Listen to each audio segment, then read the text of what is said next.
Adelante. Al contrario, muchísimas gracias, doctor Barrat, por la nueva presentación. Quiero extender una disculpa por todo lo sucedido durante la mañana. Realmente fue una situación fuera de control y bueno, y muchas gracias nuevamente por la oportunidad. Un saludo de parte del Comité Central, del doctor Nico Secchi. Y bueno, pues entrando en materia. La vacunación contra COVID, como lo menciona el doctor Barrat, es un tema muy innovador, muy controversial. Ha generado muchísimos comentarios, no solo de áreas médicas, sino de básicamente todas las áreas en el mundo, áreas económicas, áreas sociales. Y por supuesto, la situación el día de hoy no es, por desgracia, ni siquiera cercana a culminar en una vacuna ideal. Entonces, me das la siguiente, por favor. Para iniciar este tema, quiero comentarles que, bueno, no tengo yo ningún conflicto de intereses. Y pues, como ustedes conocen, el coronavirus es un virus que no es nuevo, pero sí es un virus que a lo largo del tiempo se ha ido modificando, ¿sí? Pertenece a la familia de las Corvidae y de este tipo hay 7 familias por lo menos. De la familia que nos ocupa en este momento es la beta COV2, ¿sí? Y ahí es en donde nosotros ya encontramos en este momento y en el momento más claro hay 4 subfamilias en 4 géneros, la alfa, beta, gamma y delta, más 5 más otras 15,000 variaciones que existen del coronavirus.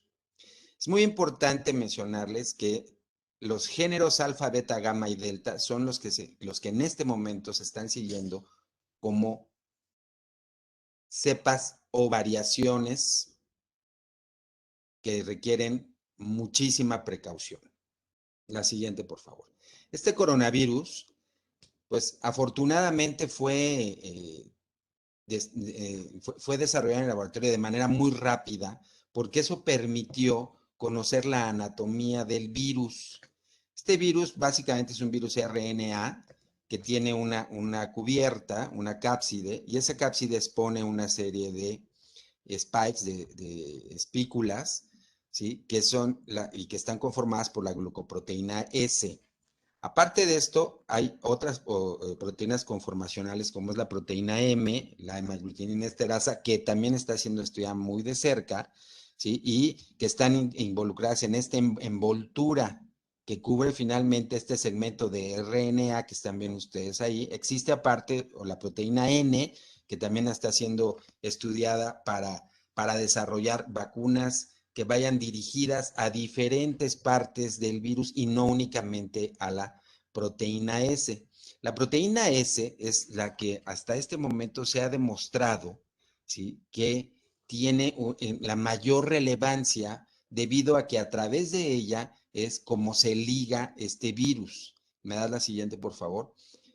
El virus tiene dos tipos de ligas. Una que es monomérica, que están viendo ustedes aquí, que es la que es el dominio que se liga a receptores, y hay otras que son triméricas, pero no varían en su estructura.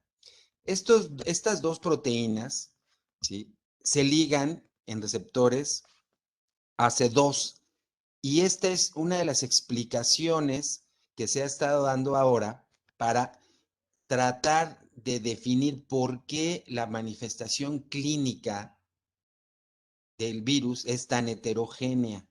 Se supone, por ejemplo, que en los niños la presencia de este tipo de receptor es mucho menor que lo que está en ancianos. Y entonces, bueno, al ligarse ahí, esto pudiera ser una explicación del por qué la respuesta clínica tan diferente. Por el otro lado, estos 3 sitios de liga generan el lugar más importante junto con la proteína S para el desarrollo de vacunas. ¿Me das la siguiente, por favor? A la fecha, sabemos que cuando hay una infección viral de cualquier tipo, nosotros tenemos una respuesta inmune. Esa respuesta inmune arranca desde el periodo de incubación como una respuesta innata. Posterior a eso, más o menos 4 o 5 días después, empieza a venir la detección del virus, como pueden ver ustedes aquí, que viene todo su proceso de infección, de contagiosidad y después de muerte. Pero la respuesta celular arranca hacia el día 6, o sea, más o menos 1 o 2 días después de que un virus cualquiera, ¿sí? Contagia al organismo. Y días después empieza la respuesta inicial con IgMs, que como ustedes saben también es de corta duración, y después viene la respuesta tardía con inmunoglobulinas. Entonces, normalmente lo que está sucediendo en el organismo es esto. La siguiente, por favor. ¿Qué pasa entonces cuando hay una respuesta a la virosis? Entonces, viene el virus, entra una célula blanca en juego. Normalmente esta célula blanca lo que hace es que la fagocita, la desnaturaliza a través de lisosomas y esa célula hace una exposición del antígeno viral. Ese antígeno viral, ¿sí?, es inmediatamente reconocida por una célula T ayudadora. Esta célula T ayudadora empieza a mandar muchas señales a través de interleucinas y primordialmente van hacia las células B, y estas células B lo que hacen es producir anticuerpos neutralizantes. Por el otro lado, las células T ayudadoras mandan interleucinas que van hacia las células T citotóxicas, que lo que hacen es matar a las células infectadas. Y esta es la parte por la cual en muchas ocasiones se habla de una hiperrespuesta inflamatoria. Después de que nosotros tenemos esta respuesta, la siguiente, ¿sí?, veamos ahora qué es lo que sucede cuando viene la vacunación. Cuando el virus entra, como ustedes pueden ver, o pudieron ver, ¿sí?, teníamos primero una respuesta celular y después una respuesta humoral. Cuando se aplica una vacuna, ¿sí?, que activa esta respuesta adaptativa, ¿sí?, lo que sucede es que este antígeno va directamente sobre las células B para que éstas empiecen a hacer una producción de antígenos neutralizantes, y por el otro lado, ¿sí?, actúa sobre las células B, killers, para que vayan sobre células que pudieran estar infectadas por estos virus en el caso de ser vectores. Esto es una parte muy importante y esto es lo que hace las diferencias. Cuando nosotros vacunamos, ¿sí?, con ciertas vacunas que no van a generar una respuesta celular y respuesta humoral, ¿sí?, esta situación no es necesariamente así. ¿Por qué? Porque si lo único que estamos nosotros dando son antígenos, por ejemplo, de partículas múltiples o de subunidades, entonces estas no tienen la capacidad de poder infectar una célula, y entonces la célula T no tendría por qué entrar en juego. Diferente pasa cuando damos vacunas con vectores o con adyuvantes. Entonces, cuando nosotros damos la inyección, de manera prácticamente inmediata, ¿sí?, la respuesta celular arranca, seguida muy de cerca por la respuesta de anticuerpos. Entonces, la vacuna lo que hace es, ¿sí?, generar de manera inmediata una respuesta innata, seguida prácticamente de manera inmediata de una respuesta adaptativa, lo cual difiere un poco de la respuesta natural del organismo. La siguiente, por favor. ¿Sí? Entonces, una vez que nosotros sabemos que existe un virus, que ese virus tiene varias familias, entonces lo que nosotros tenemos que ver aquí es que hay 4 familias importantes, que es la alfa, beta, gamma y delta. Estas 4 familias son diferentes al virus inicial de Wuhan. El virus inicial cambió primero a alfa, ¿sí?, que ustedes ven aquí el linaje con la clasificación de Pango. La clasificación es A o B, y después se agregó esta clasificación P para la cepa gamma, ¿sí? También está se puede hacer un linaje con Guisai.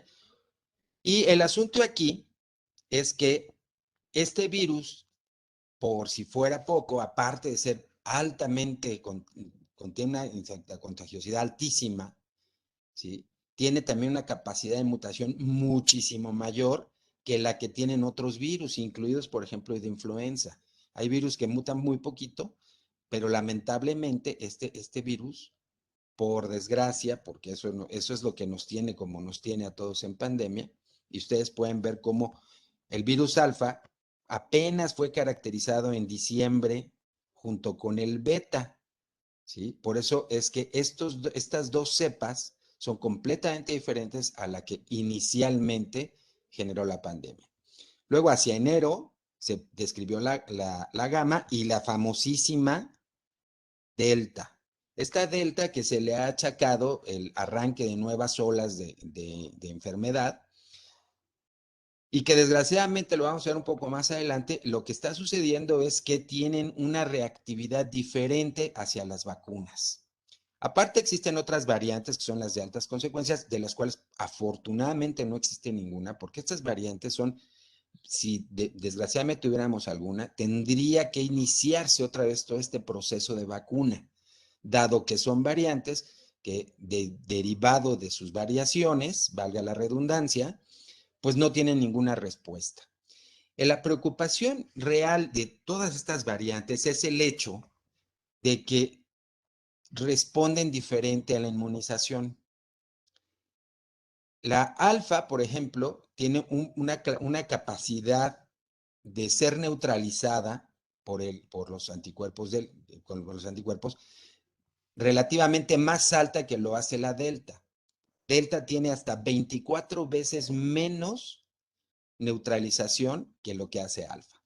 Y por si esto fuera poco, la siguiente, hay otras variantes que están ustedes viendo aquí, que son las variantes de interés, en las cuales encontramos epsilon, zeta, eta, teta y eta kappa, y la más reciente, que es mu. ¿Sí? Mu, y son variantes de interés porque no han tenido altos niveles de contagiosidad global. ¿Sí? Mu fue descubierta en Colombia y actualmente ya está en 30 países. Afortunadamente, no está atacando tan agresivamente como lo pueden hacer otras cepas en cuanto al número de enfermos se trate, pero desgraciadamente son mucho más contagiosas que las cepas iniciales. Entonces, Mu en particular tiene básicamente ninguna protección con las vacunas que tenemos en este momento. Todas las demás tienen ciertos niveles de protección. Conforme van avanzando, ¿me das la previa? Conforme van avanzando, la cepa alfa era mucho más fácil de controlar con vacunas que la beta y así sucesivamente. De tal manera que la delta en este momento, mientras que la alfa podíamos prevenir entre 10 y 12 veces más el número de casos o el número de hospitalizados o de muertes, con alfa apenas estamos en 5 o 10, ¿sí? Lo cual habla ya de una disminución de la eficacia de las vacunas, sin que esto signifique que no son eficaces. Son vacunas que son muy eficaces, que han demostrado con números muy firmes, ¿sí? Con estudios ya controlados con placebo ciegos, que su respuesta es bastante buena y por eso la pandemia está pudiendo ser controlada. La siguiente y la siguiente. Vean ustedes, en México, esto que ustedes están viendo es la consecuencia más grave de la enfermedad, que es la mortalidad. Y como ustedes pueden ver, el exceso de mortalidad que se ha generado, ¿sí? Es impresionantemente alto, llegando, por ejemplo, durante el mes de febrero a ser 150% más alta de lo que sería normalmente en México. Vean ustedes cómo se definen muy bien los picos. Cuando tuvimos la primera ola de mortalidad, llegamos un poquito por ahí del 120 sobre el mes de agosto del año pasado. Y nuevamente en febrero, que se habló de la famosa segunda ola, pues logramos llegar hasta más de 150% de exceso de mortalidad. Y vean ustedes cómo hacia estas fechas nuevamente viene un leve ascenso, aunque no es tan alto como los que se veían antes. ¿Qué es lo que sucede, por ejemplo, en el caso del Reino Unido, que tuvo un impacto antes que nosotros, dado que estaba en Europa y era mucho más cercano a China? Vean cómo también tuvo un exceso de mortalidad. En febrero viene otra vez una elevación del pico, lo mismo que sucede en Estados Unidos, pero sus picos ya eran mucho menores al que nosotros pudimos encontrar porque sus niveles de inmunización en estas fechas eran mayores a los que nosotros teníamos en febrero. Si ustedes recuerdan, la inmunización en nuestro país empezó básicamente en enero y todavía con muy poquitas personas en ese momento. Actualmente la siguiente.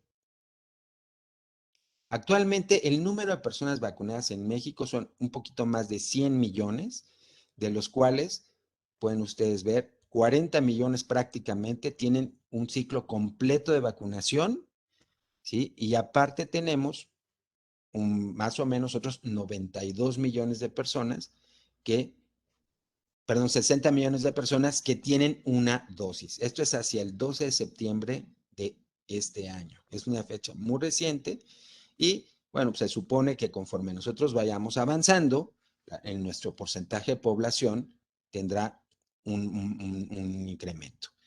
Hoy por hoy tenemos el 31% de las personas con vacuna completa, más otro aproximadamente 35-40% con una dosis. La siguiente. ¿Cómo es que se logró esto? Normalmente las vacunas tienen un periodo más o menos de 17 años, como pueden ustedes ver aquí, de manera tradicional, para lograr llegar a la meta, ¿sí? Y esa meta sería la distribución. Aquí estamos viendo un ciclo de 10 años en donde primero empieza la fase preclínica, que generalmente dura 2 años, después vienen las fases clínicas, que avanzan más o menos otros 6 años, en lo que se genera la infraestructura, el hacer las vacunas a gran escala, que tengan sus aprobaciones en ese momento y finalmente la distribución. Y seguir con estudios fase 4, que son estudios básicamente de campo, estudios de vida real, en donde se pueden medir de manera más clara las verdaderas eficacia y seguridad de cualquier vacuna.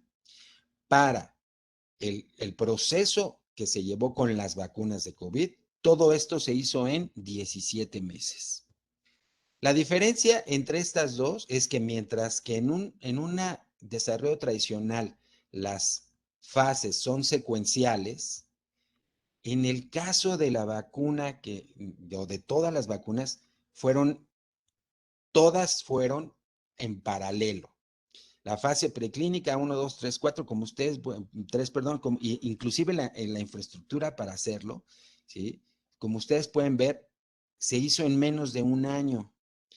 ¿Cómo se logró esto? Bueno, pues aquí hubo competencia de la comunidad mundial, de la comunidad de investigadores mundial, grandes cantidades de dinero gubernamental y privado involucradas, y eso es que logró un proceso cooperativo. Cuando ustedes ven un poco más a profundidad todo este proceso de vacunas, lo que ustedes encuentran es que algunos conocimientos se crearon en Rusia, otros se crearon en Canadá, otros se crearon en Europa, en África incluso. Se tomaron muchos conocimientos de vacunas similares, como para el caso de ébola, de influenza, inclusive BCG, una vacuna tan antigua como BCG. Todo se ha estado tomando en cuenta, de tal manera que se utilizara el conocimiento grupal, el conocimiento de equipo para lograr desarrollos más adecuados al momento de hacer esto. Si ustedes ven, la infraestructura básicamente se creó en el mismo momento en el que la idea de una plataforma para vacuna se estaba haciendo. Y lo que tomó un poquito más de tiempo fue la manufactura. ¿Sí? Porque esa manufactura, bueno, pues no era de 10 o 12 o 15 millones de dosis, sino estamos hablando de 7,000 millones de personas vacunadas.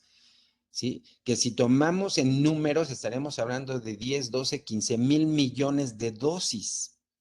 Obviamente, esto trajo aparejado el que muchas personas dijeron, bueno, ¿realmente esto está siendo eficaz? ¿Cómo medimos la eficacia? qué es lo que realmente requerimos de la eficacia y de la seguridad de la vacuna.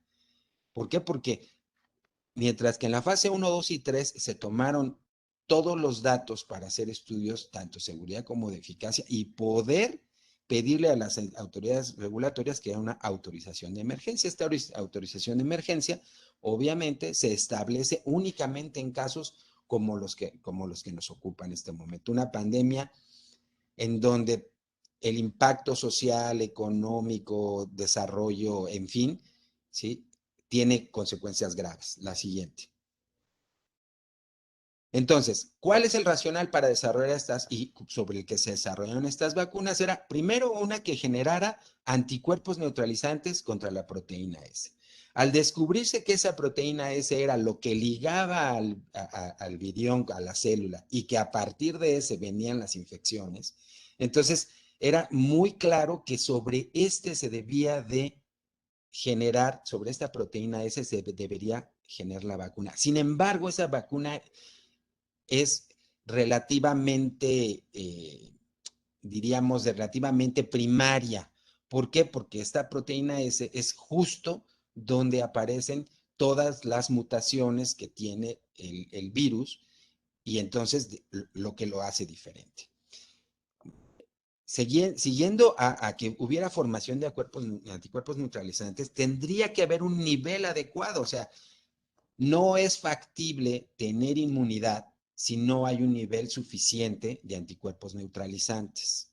Entonces, no nada más era, bueno, pues sí, se monta una respuesta más o menos regular o que genere ciertos niveles. Tenía que haber niveles adecuados. Ahora, el siguiente paso es que esta respuesta sea duradera. Hoy por hoy, no sabemos cuánto dura. No sabemos cuánto dura porque las personas que tenemos la vacuna con mayor tiempo, pues tendrán que un año. Y entonces se ha observado que muchas vacunas van a necesitar refuerzo porque sus anticuerpos neutralizantes están disminuyendo. Ideal que además de que hubiera anticuerpos neutralizantes, hubiera una respuesta celular duradera y que además generara respuesta en células de memoria, para que ante un nuevo ataque de un anticuerpo neutralizante, de un virus, los anticuerpos neutralizantes pudieran entrar en juego de manera inmediata, ya como una respuesta innata y no como una respuesta inducida. Y entonces, también se buscó que estos anticuerpos neutralizantes pudieran actuar sobre el efector FC y tener un nivel de protección óptima. Entonces, siguiendo todos estos casos, lo que se consiguió, la siguiente, ¿sí?, fue desarrollar de entrada estos 4 plataformas para hacer vacunas. No hay que dejar de lado que las vacunas inicialmente ya se sabía que existían, ¿sí?, los virus atenuados y los virus inactivos, ¿sí? De hecho, la plataforma de virus inactivo se tomó a hacer, como lo pueden ver ustedes aquí, de influenza, rabia, hepatitis o polio, que eran plataformas antiguas, ¿sí? Estos virus inactivados no eran definitivamente los virus salvajes que estaban en el campo, sino virus hechos con reingeniería en laboratorio que pudieran tener la misma inmunogenicidad sobre la espícula de la proteína S que el que está siendo infectante. Otra de las plataformas fue la de subunidades virales. Y entonces aquí lo que se hace es que única y exclusivamente se toman partes que se consideran importantes dentro de la espícula o dentro del virus, para que la inmunogenicidad se dé única y exclusivamente sobre esas partículas virales, ¿sí? Entonces, ¿cuál es la desventaja, como les decía hace un momento, de estas unidades virales que pueden ser muy poco inmunogénicas? Porque forzosamente van a necesitar un adyuvante que las porte y que ese adyuvante también puede causar inmunogenicidad y hacer que la respuesta de anticuerpos no sea tan favorable, ¿sí? Para el caso de los virus inactivados, para poderlos poner como se requiere una gran cantidad de virus, porque si no, no va a haber la respuesta. Porque estos virus inactivados no necesariamente iban a tener un ataque celular. Y si al no tener ese ataque celular, no habría respuesta celular. Entonces, las plataformas que se supone son más útiles son las del las de un vector viral y la de un ácido nucleico. El vector viral, normalmente lo que se hace es que se toman adenovirus o virus de otras especies que no generen tanta inmunogenicidad. Se coloca, para el que más se utiliza es el adenovirus, se coloca el fragmento de RNA que codifica para el spike, y entonces, al momento de que, como ustedes vieron, llega la célula blanca, fagocita a este virus, lo desnaturaliza, y entonces empieza a producir y a exponer en su superficie todos esos antígenos spike para que la respuesta inmune normal los detecte y genere la respuesta de anticuerpos neutralizantes. Otra de las plataformas de mucho uso son la de ácidos nucleicos. Esa se volvió muy famosa, ¿sí? Pero, porque la vacuna Pfizer, la vacuna Moderna, ¿sí? Pero el problema es que es difícil de transportarla porque requiere estar a temperaturas entre -30 y -80. Ahora, algo que es muy importante, las vacunas con ácidos nucleicos con ARN mensajero dentro son únicamente diseñadas para COVID-19. Entonces, como ustedes pueden ver, el conocimiento para el desarrollo de la vacuna tuvo que ver mucho con lo que ya se sabía de la vacuna, más el desarrollo de estas vacunas de RNA mensajero. La siguiente. ¿Cómo actúan?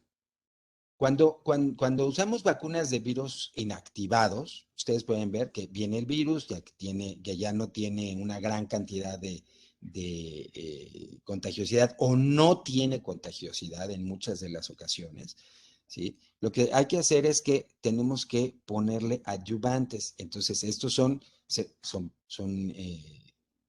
identificados por las células, y estas células generan un antígeno que va a una célula T y la célula T hacia la célula B.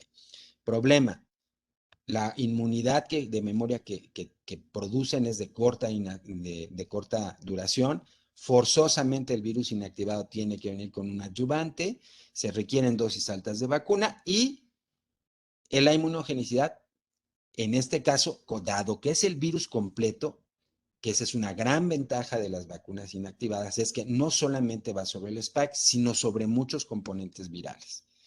Vacunas de esas ya están siendo utilizadas como Sinovac, que también se llama CoronaVac, y todos los demás que ustedes ven aquí son desarrollos de Sinopharm, de Wuhan, chinos, de la India y hasta de Kazajstán. Entonces, estas vacunas de virus inactivados tienen un papel importante, sobre todo porque la inmunogenicidad no va exclusivamente al spike. Siguiente. En el caso de las vacunas de subunidad viral, como ustedes pueden ver aquí, pues entonces entran los pedacitos del antígeno que queremos, le ponemos ese adyuvante. Normalmente los adyuvantes son Matrix 1 o son aluminio o pueden ser algunas otras cosas, ¿no? Plantas de tabaco, en fin. Muchas cosas que están haciendo nuevamente son tomados por la célula blanca, lo replican, células T y células B. Ahora bien, este tipo de vacuna de subunidad es muy útil, es muy útil. ¿Por qué? Porque igual que las otras vacunas, únicamente va a generar inmunidad sobre los tipos de subunidades que vayan, que es mucho más que ir sobre el spike. En este caso, la siguiente, las vacunas que están siendo desarrolladas, como pueden ustedes ver, son muchísimas.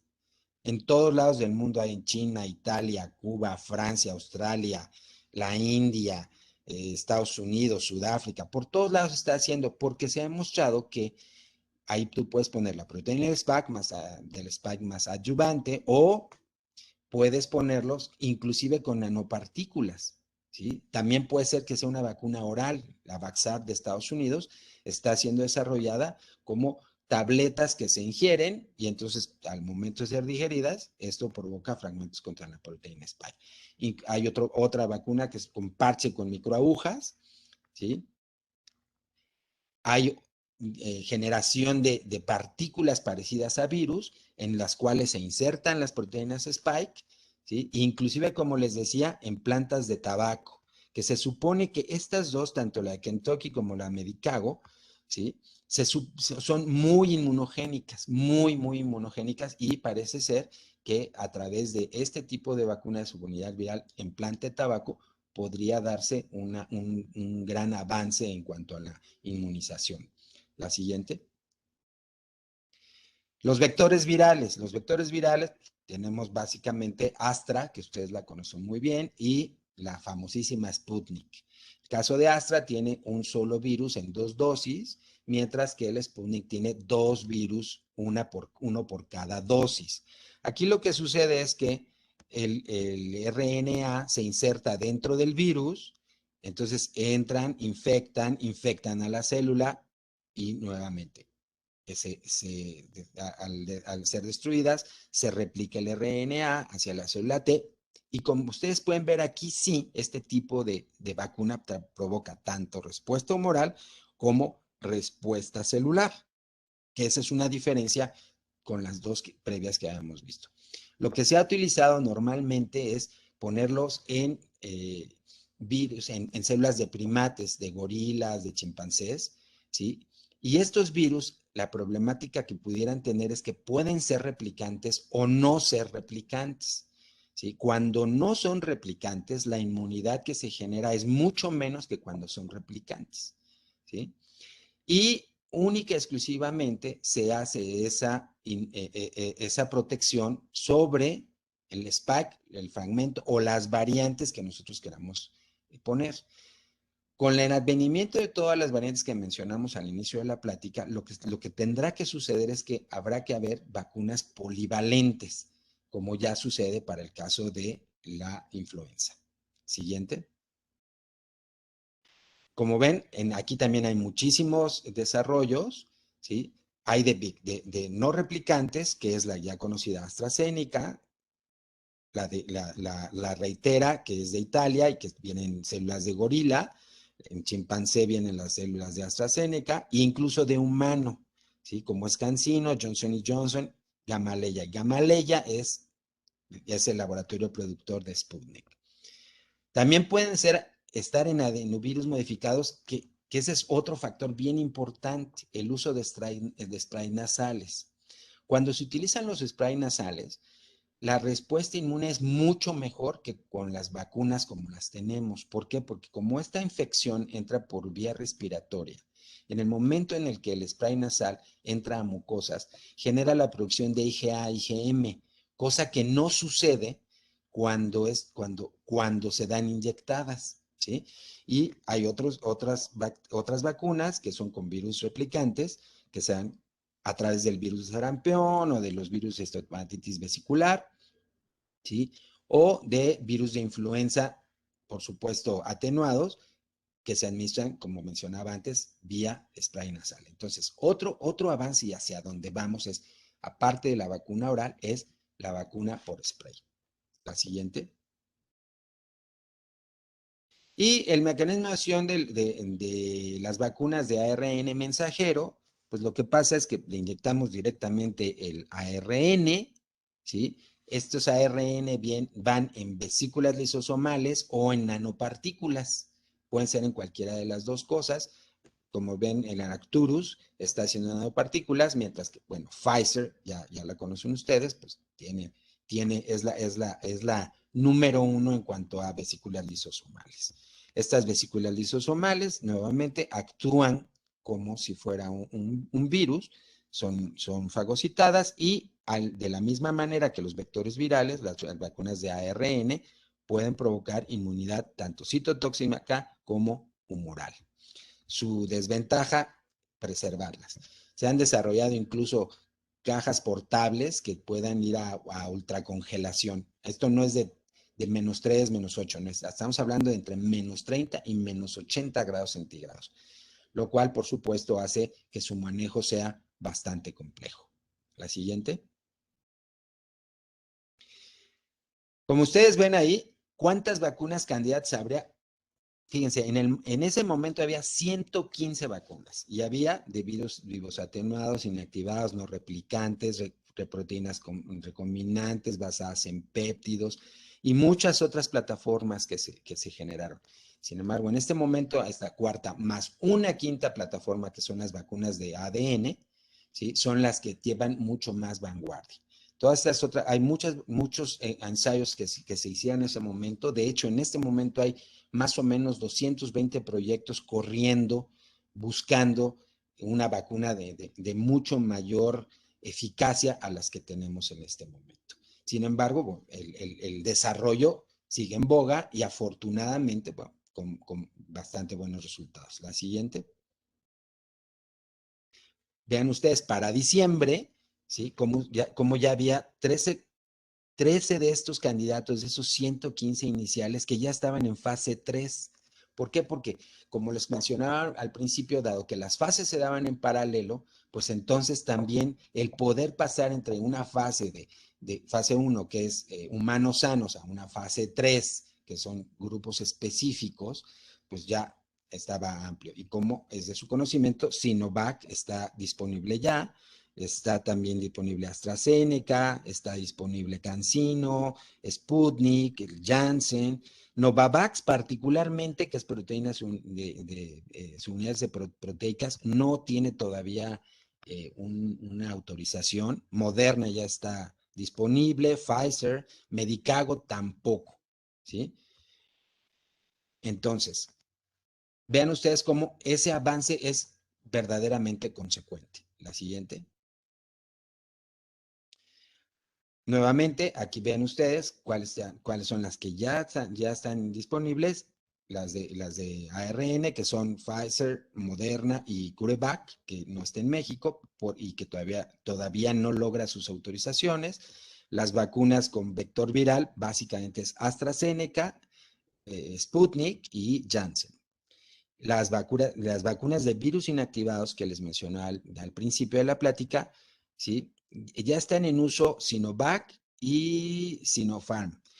Y específicamente en la India está el Bharat Biotechnology, ¿sí? Ese es únicamente en la India en donde se está utilizando.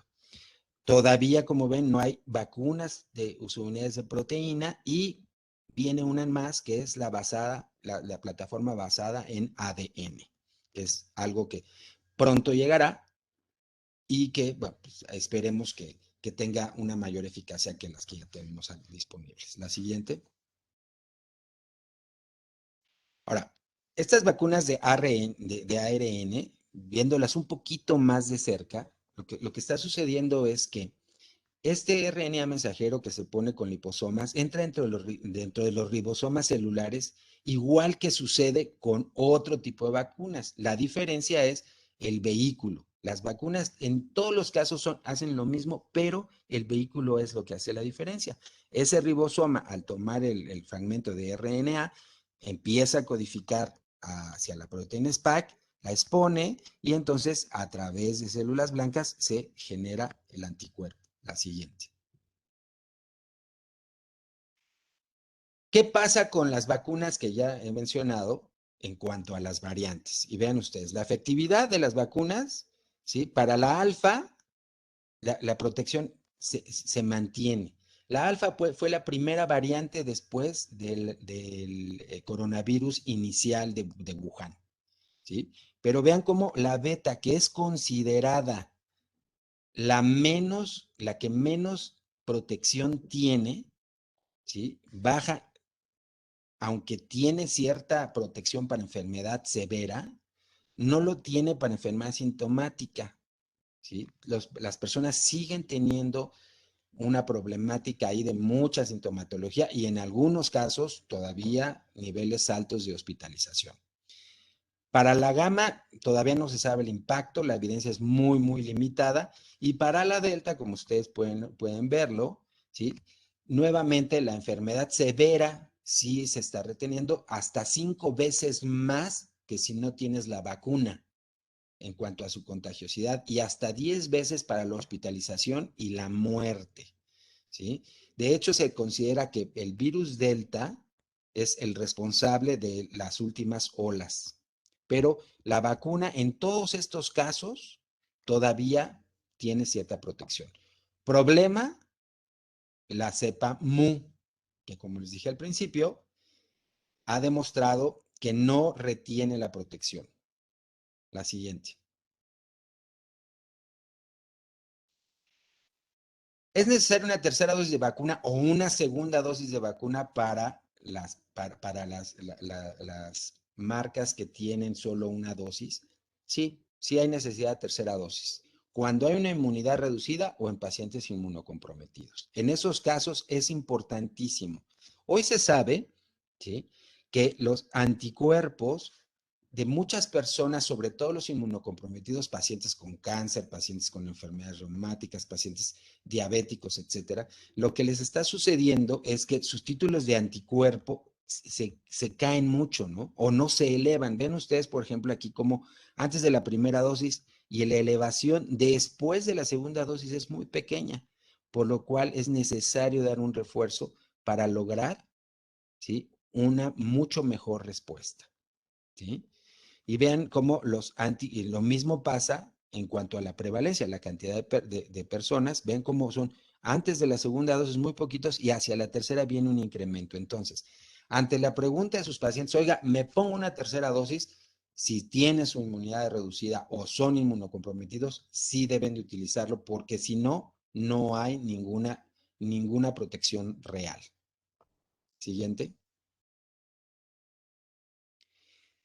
Ahora bien, ¿cómo se mide la eficacia y la seguridad de las vacunas? La eficacia por la generación de los títulos de anticuerpos contra el SARS-CoV, porque hay anticuerpos neutralizantes, ¿sí? Porque la respuesta puede ser de los dos tipos y además de que, ¿qué tanto hay una respuesta T1 o T2? La T1 es favorable, T2 no favorable. La T2 es deleteria y entonces la cosa se pone mal. De hecho, hay muchas vacunas que tuvieron que parar sus desarrollos porque la respuesta de T2 fue muchísimo más intensa que la respuesta que se logró con T1, que es Helper, ¿sí? Entonces, como ustedes pueden ver, básicamente la eficacia se mide a través de cuántos anticuerpos generamos y si hay o no respuesta celular y humoral.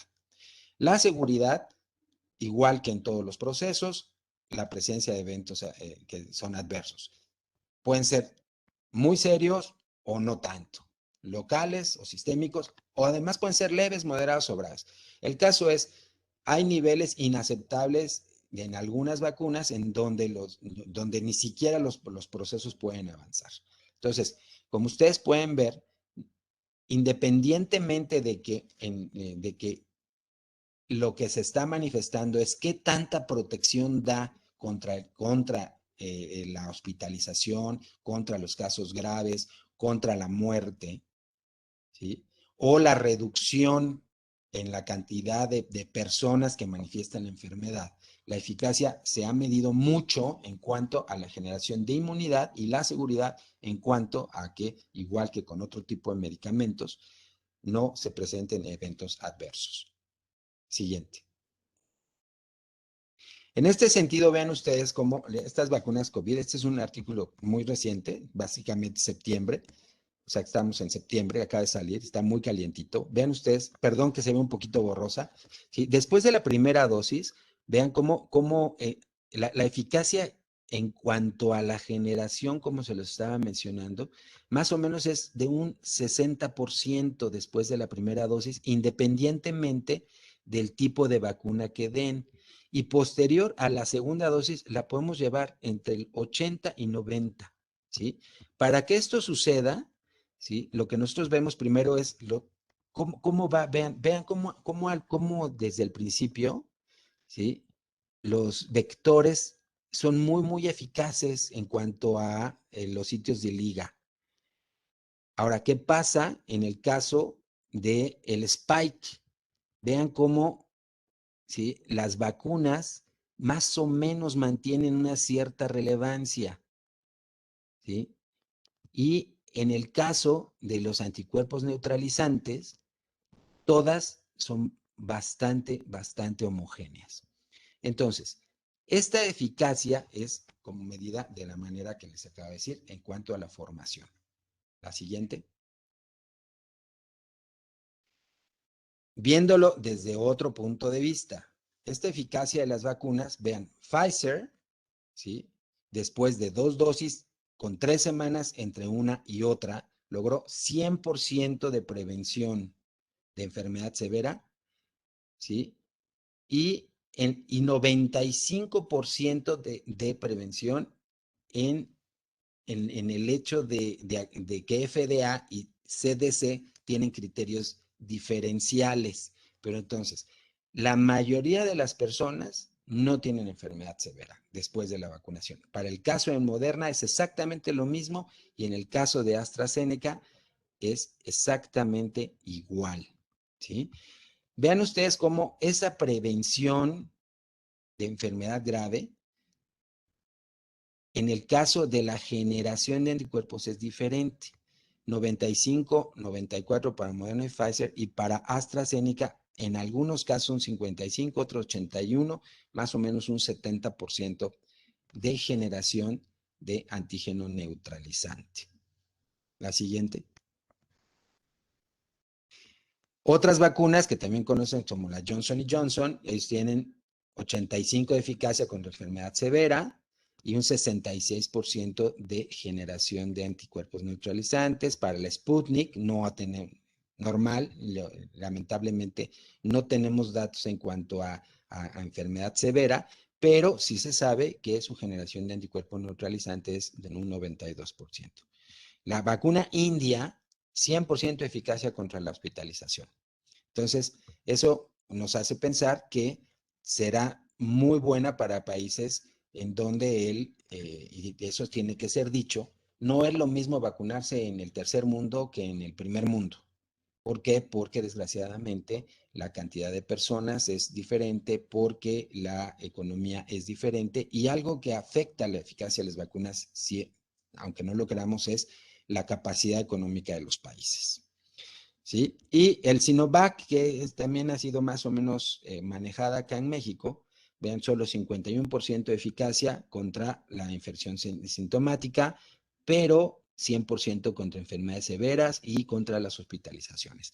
Es importante Sinovac porque seguramente muchos de sus pacientes pueden ser profesores y entonces ellos están así como que, oiga, me vacuno, está bien, está mal, y todo lo que se ha manejado en los medios. La realidad es que hoy por hoy lo mejor que puede hacerse es poner cualquier tipo de vacuna a no tenerla. Es mejor 55% contra enfermedad sintomática que cero. La siguiente.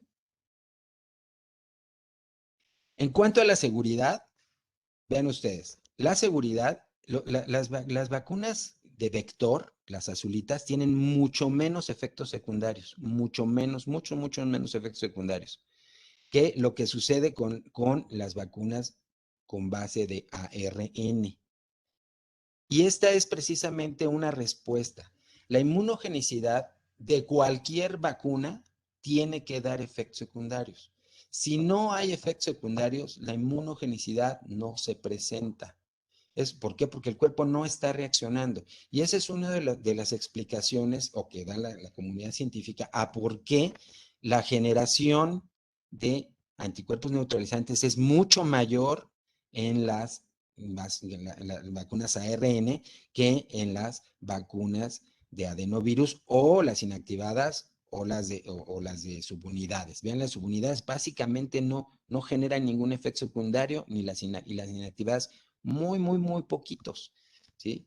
Esto de alguna manera habla de que el contexto en el que estamos viendo es que tenemos que explicarle a la gente que efectivamente va a tener efectos secundarios. Y no es que se trate de que tengas efectos secundarios muy fuertes, pero sí pueden ser de una mayor severidad que los que tengan vacunas de RNA, sobre todo en la dosis 1. Para la dosis 2, en las vacunas de RNA ya no se da esta situación las vacunas con base en vectores, ¿sí? También son exactamente iguales, salvo Sputnik, porque Sputnik al poner dos vectores diferentes, la reacción del organismo a ese vector también se presenta. La siguiente. En cuanto a los adyuvantes, les mencionaba que muchos tipos de vacunas necesitan tener un adyuvante para poder ser reconocidas por el sistema inmune. Y entonces vean que, por ejemplo, también da efectos secundarios que a veces son más severos que cuando no hay adyuvante. Vean la barra roja, bueno, naranja, sobre todo el dolor en el sitio de inyección, las mialgias, fatiga, etcétera, ¿sí? Son cuando el efecto secundario de acuerdo a si tienen o no el adyuvante. El aluminio, que es otro de los adyuvantes que se da, ¿sí? Da efectos secundarios bastante similares y los de Matrix pues, básicamente no dan efectos secundarios. Sin embargo, los de Matrix tienden a tener, como les comenté al principio, menos inmunogenicidad. La siguiente. ¿Qué otros factores influencian la respuesta a la vacuna? Bueno, por supuesto, los factores demográficos. O sea, si vives en un lugar donde haya muchos virus, probablemente te puedas infectar con mayor facilidad teniendo o no teniendo la vacuna, ¿sí? O que estés muy cerca de personas enfermas o que no sigas las reglas de distancia. Todo eso, a pesar de la vacuna, te va a infectar, ¿sí? Otros factores pueden estar relacionados al huésped, los ancianos, los pacientes con compromiso inmune, ¿sí? O que tienen alguna condición que los afecta, como la diabetes, la hipertensión y la obesidad, ¿no? El tipo de vacunas, ¿sí? ¿Cuál vacuna te dieron? Porque eso va directamente ligado a su inmunogenicidad, si es de una dosis o de dos. ¿Cuánto tiempo pasó entre las dosis? Eso es importantísimo. Cuando el tiempo entre las dosis es menor al requerido, la inmunogenicidad disminuye. Cuando es mayor al requerido, lo mismo sucede. Entonces, si de plano alguno de sus pacientes se vacuna hoy y después de 12 semanas, para el caso de Astra, pasaron 16, 20 semanas, no se ha puesto la segunda dosis, debe de iniciar un ciclo de vacuna porque es como si no tuviera vacuna, ¿sí? Otra cosa es las variantes, ¿no? No es lo mismo que te dé una alfa a que te dé una delta o que te dé una gamma. ¿Por qué? Porque la respuesta, independientemente de que tú tengas una buena inmunogenicidad, el virus no va a ser neutralizado de la misma forma, ¿sí? Entonces, estos factores y algunos otros más, ¿sí? Como el hecho de tener una infección previa, cuando tú tienes una infección previa por coronavirus, tu respuesta a la vacuna es mejor porque tú ya tienes anticuerpos ligados a la infección y ligados a la vacuna, que evidentemente son completamente diferentes. La siguiente, por favor. Entonces, ¿hay infección después de la vacunación? Sí, sí hay. Sí, siempre hay infección. Lo que sucede es que baja el riesgo de la infección, la posibilidad de hospitalización y la mortalidad.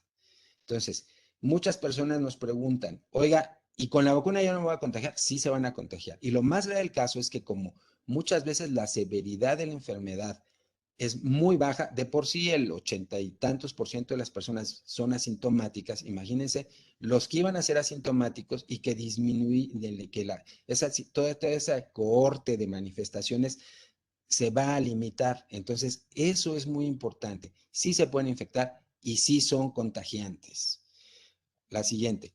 Ahora, los riesgos de infección, y todo esto se mide a través de estos indicadores. Uno es el porcentaje de casos entre personas vacunadas y otro es el índice de tasa de incidencia. En ambos casos, lo que se contrasta son la incidencia de COVID en no vacunados contra la incidencia de COVID en vacunados. Y lo que se ha encontrado, la siguiente, ¿sí? Vean ustedes, las negras son los no vacunados o no completamente vacunados y los azules, ¿sí? Los azules son los ya vacunados. Y vean cómo la caída es impresionante, ¿no? Independientemente de la cepa que haya, vean, Este periodo, antes de esta línea azul que ustedes están viendo aquí en las 3 escalas, es porque este periodo era de abril a junio, 20 de junio, y este es de junio en adelante, cuando ya el virus Delta se conocía. Y entonces vean, si bien venía cayendo la cifra de incidencia de casos, con la llegada del virus Delta vuelve a elevarse y lo mismo sucede para los vacunados. Sin embargo, el número es mucho menor. Efecto similar sobre la hospitalización y la muerte. Pero algo que es completamente claro es que tanto la contagiosidad como la hospitalización como las muertes disminuyen con el uso de la vacuna. En números, hubo 569,000 casos en los no vacunados contra 46,000 de los vacunados.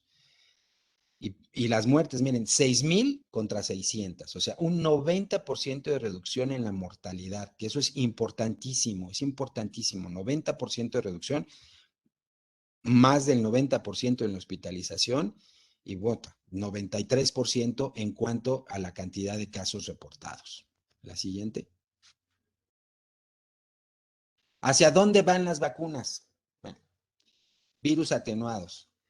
El poner vacunas con virus atenuados se ha estado discutiendo de manera importante porque se supone que la inmunogenicidad de este tipo de vacunas es la mejor que puede haber. Mejor que RNA, mejor que vectores, mejor que subunidades, en fin.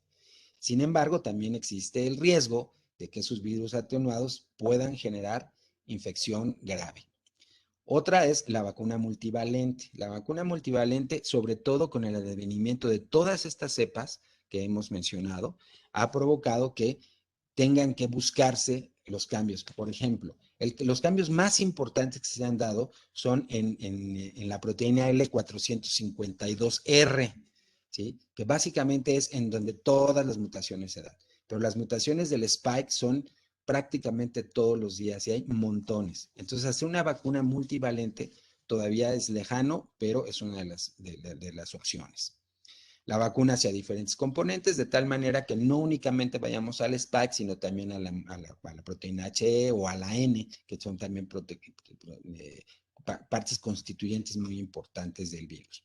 La vacuna nasal, que les mencioné hace un momento, que tenía la gran capacidad de generar inmunidad por IgA secretoria, lo que haría que desde el momento mismo de estar en contacto con el virus, en ese momento se ha inactivado.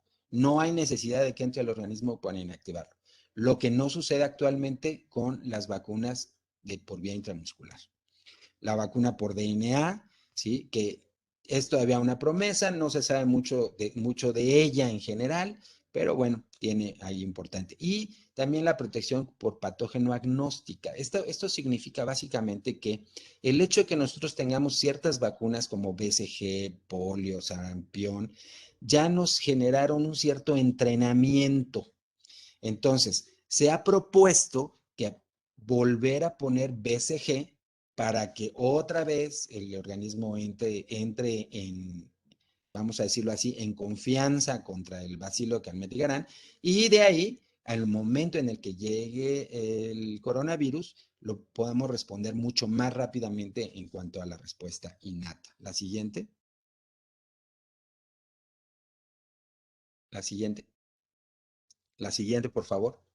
Entonces, básicamente para terminar, actualmente hay vacunas con virus atenuados, obviamente retienen la capacidad de replicación, sí pueden causar enfermedad, por la vía oral generan IgAs, como les mencionaba, y hay 3 desarrollos, uno en Turquía, otro en Australia y otro en la India.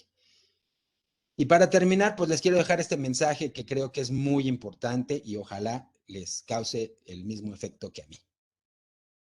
La siguiente. No vamos a tener unidades de cuidados intensivos, sino unidades de cuidados de no vacunados. Muchísimas gracias, espero que la plática haya sido de su agrado y quedo en espera de sus preguntas.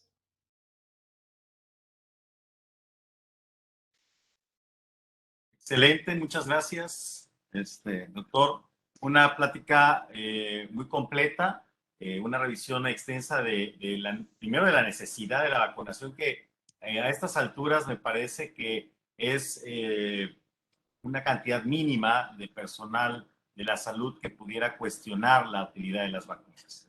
Pero algo que sí se ha generado es esta suspicacia sobre cuál está mejor, cuál está bien, cuál puede funcionar más pues desafortunadamente en este momento, a pesar de tener tantas vacunas, pues no tenemos la disponibilidad como un antibiótico que dice, pues voy a la farmacia y si no encuentro este, pido este o mejor pongo el otro, sino que tenemos la que podemos tener a la mano y la mejor vacuna es la que tenemos en el brazo, ¿no?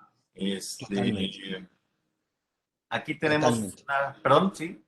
Decía totalmente, o sea, al final del día creo que algo que es muy importante es mejor tener una vacuna y no estar pensando en lo que se ha llamado la eficacia. Por desgracia, la cuestión de los medios no siempre dice las cosas de la manera correcta. Entonces, se empezó en el momento en el que alguien dice, es que este es 95%, este es 80%, este es 60%, etcétera, ni siquiera se está hablando de una eficacia real, sino está hablando de la eficacia medida a través de la generación de inmunidad de anticuerpos.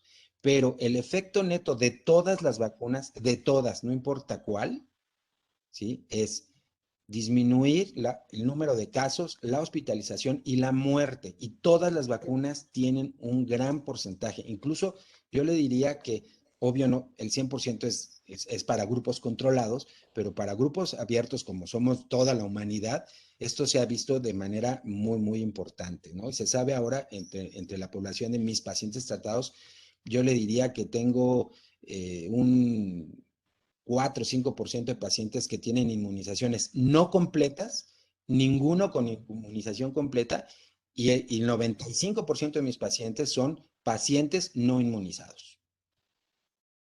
Pero aquí preguntan que qué opinión tiene de la estrategia que está llevando a cabo Israel y Estados Unidos en la aplicación de tercera dosis de manera general a la población. No está indicado la tercera dosis de manera general, porque lo que debe de hacerse es que hay que medir la cantidad de anticuerpos neutralizantes. Si los anticuerpos neutralizantes no se elevaron de la manera esperada, entonces sí eres un candidato para una tercera dosis. Pero si tú tienes un nivel adecuado de anticuerpos neutralizantes, no debe de ser necesaria una tercera o una segunda dosis. Lo que ha estado sucediendo un poco con la vacuna Johnson y Johnson es que de alguna forma demostraron que la capacidad de inmunogenicidad era menor y por eso estaban proponiendo la segunda dosis. Pero de uso generalizado definitivamente no hay indicación. Está muy indicada, como lo dije en la plática, para pacientes con inmunocompromiso. Eso es un hecho. O pacientes en los cuales su inmunidad, como los pacientes ancianos o pacientes diabéticos, tienen una inmunidad disminuida no por inmunocompromiso, sino porque es una inmunidad, vamos a decirlo así, adormilada, ¿no? Claro, preguntan que qué tan eficaz es la vacuna de virus inactivo y cuál es la diferencia con el virus atenuado. El virus inactivo es un virus que se construye normalmente en el laboratorio o que está muerto. ¿Sí? Es un virus no replicante, es un virus que nada más tiene las características antigénicas, ¿sí? Pero definitivamente no es un virus replicante. El virus atenuado es un virus vivo que puede provocar enfermedad, que sí es replicante, ¿sí? Y que obviamente a través de radioactividad, cambios genéticos o alguna cosa que se hace también a veces en laboratorio, se busca o el que no tenga esa capacidad de generar enfermedad para poder dar una buena inmunogenicidad. Las vacunas de virus atenuado son muy inmunogénicas, son las mejores, pero también son un riesgo precisamente porque no sabemos cuál va a ser la respuesta, en este caso un coronavirus atenuado, ¿no? O sea, no estamos seguros de que ponerle un virus que ha causado tantísima mortalidad sea tan ético, ¿no? De hecho, es otro de los factores. Tú no puedes poner un virus, no debes poner un virus atenuado si no sabes qué va a pasar con él. Claro, preguntan, y creo que aquí me voy a extender un poquito en esta pregunta, preguntan que cuál es el nivel adecuado de anticuerpos neutralizantes de la vacuna Pfizer. Y yo aumentaría un poquito en el hecho de saber cuál es la necesidad o cuál es la utilidad que tenemos de estar midiendo anticuerpos y saber si yo tengo más anticuerpos o menos anticuerpos, si eso al final en la clínica va a generar realmente una repercusión. De hecho, yo creo que iniciaría no hay un nivel está preestablecido de anticuerpos neutralizantes. Se supone que si tú tienes números arriba de 5,000, estás, o sea, de 5,000 en la unidad de medida, estás bastante bien. Pero si caen por ahí de 1,500, 2,000, mejor es revacunar. Yo estoy de acuerdo con el doctor Barrat. Creo que es inoperante eso de andar midiéndole anticuerpos a todo el mundo para saber si debe o no vacunarse nuevamente. Lo que se sabe es que hay grupos específicos, pacientes con cáncer, pacientes con HIV, pacientes con enfermedades que dan un inmunocompromiso en los cuales sí o sí debiera darse una tercera dosis. En el resto de la población, como somos la mayoría de nosotros, si no tenemos un factor de riesgo, no es necesario, ¿sí? Entonces, al final del día, todo esto es medición de IgG dirigida al spike. Entonces, niveles arriba de 5,000 se aceptan como muy adecuados. Excelente, sí, porque se ha tomado esta moda, ¿no? De que todo el mundo anda haciéndose anticuerpos para ver qué sucede y si tienen que protegerse más. Digo, al final todos tenemos que seguir con nuestras medidas de protección y por eso es que estamos de manera virtual el día de hoy, ¿no? Y otra cosa es, perdón, nada más para ampliar un poquito esto, otra cosa es el hecho de que los anticuerpos, hoy los puedo medir altos y dentro de 2 semanas están bajos, o viceversa. Tampoco es que sean permanentes, porque no sabemos hoy por hoy, como también se menciona en la plática, cuánto tiempo duran las vacunas. Entonces, tenemos que esperar respuesta de los grupos controlados para saber este dato. Muy bien, pues te agradezco mucho por la plática. La verdad es que es un tema muy interesante. Yo estoy involucrado un poquito en vacunas porque tengo un año trabajando como investigador precisamente para CanSino, para Novavax, y ahora que nos va a llegar precisamente aquí a Veracruz también la vacuna inhalada, vamos a estar trabajando con ella como investigador. Entonces, es un tema bastante interesante y bastante problemático con los pacientes, ¿no? Porque sí existen mucha disyuntiva ahí en la opinión. Pues te agradezco, Totalmente. un honor, la verdad, que nos hayas acompañado, las puertas abiertas, bienvenido a nuestro Muchísimas gracias. material. Muchísimas gracias y nuevamente una disculpa por los